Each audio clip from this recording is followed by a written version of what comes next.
How to add another account in WhatsApp. Hello everybody, welcome back to my channel. This is me Pipin Bistant, and today I'll guide you on how you can add another account in WhatsApp. Well, after the latest update, the process itself is pretty simple and easy, so let me guide you through. First things first, you want to go ahead and open up WhatsApp. Once you open up WhatsApp, what you want to do is you want to tap on the three dots option at the top right corner of your screen and then tap on the settings option. Once in the settings, you can see the very first option that says account. You want to tap on the account option and then tap on add account option, the second last option that you can see right here on the screen. Once you tap on it, at the bottom you want to tap on add account again, and it'll prompt you to the add account page.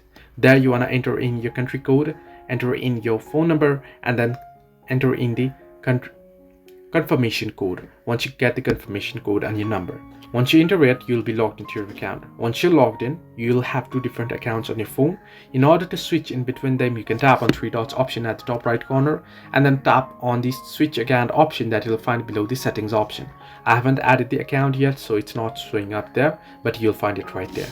So hope this helped you. Do like and subscribe, and do not forget to leave a comment down below if you have any further issues.